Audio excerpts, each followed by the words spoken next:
Alright, this is my very first what if in the My Hero Academia sense, and this premise will be brought up on what if Deku trained really hard. It may sound kind of simple, but there's a reason to my madness here. You see, in most of these animes, it's built up like they got there themselves. They didn't need anyone. They worked really hard. But in reality, Deku was given his power by the #1 hero. Therefore, he is pretty much predestined to become the next #1 hero. So here's where our story will start off. Back when Bakugo was beating up a kid and Deku went in to defend him and consequently got himself beat up in the process, something in Deku would have changed. Instead of just crying and not really doing anything about it, he would then go home and he would start to train really hard. And how this would turn out is that during the day in class where everyone states where they want to go and everyone raises their hand to UA, Bakugo would look at Deku with a little bit more respect. Of course, since Deku is only human, he doesn't have any like super strength quirk, and he's also super smart, doesn't really have any quirk to,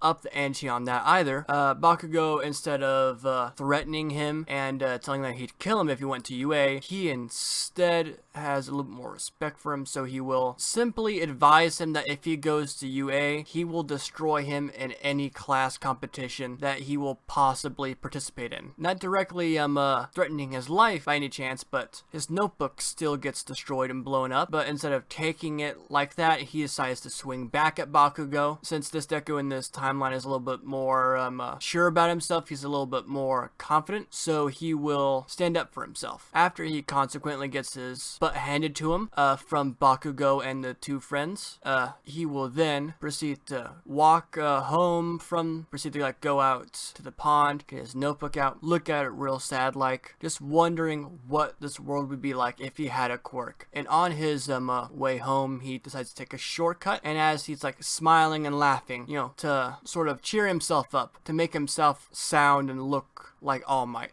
he runs into the sludge villain, and this time he's not able to put up as much of a fight, even though he didn't really put up much of a fight in the original, mainly because he is a little bit injured from Bakugo's fight, and he is really tired out from having to carry his injured self to his home. So that means when All Might comes and knocks him out, Deku's out for a little bit longer. He's out for, let's say, about an hour or two, and in that time, All Might has carried him to a hospital where they care for his burns and broken and fractured bones. And after he wakes up, he'd hear on the news that a sludge villain attacked and Bakugo was severely injured, because let's say in this timeline that while he was carrying Deku, he'd have to be more sure of where he landed, so they fell out of his pockets when he landed on a building and didn't quite land properly. Since, in those pants, it does kind of look those bottles are kind of loose, given how his muscles bulge out of them. This would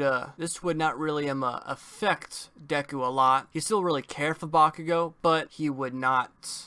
He would feel a little bit of satisfaction knowing that the universe gave Bakugo what was coming to him. So, when he comes to, after that, he gets checked out at the hospital. A few hours later, since what he got is pretty minor, he just really has to stay off of those bones, and they put him in a cast and send him on his way. On his way home, he doesn't really encounter anything. All Might this time didn't see any of his heroics, so he's not really going to view him as his next successor. So in this time, I think his name is Minora. Nah, that's not it. The person who can go through physical objects. He would get the quirk in this timeline. So I'm gonna call it an end for there. If you feel like my portrayal of Deku in this timeline was a little bit callous, then feel free to leave that in the comments, and I may come back and redo this one since this is my very first what if. And if you'd like the content, please do not forget to like and subscribe. And if you really liked it, maybe leave a comment about what you liked. If you hated it, feel free to leave that comment. I will take any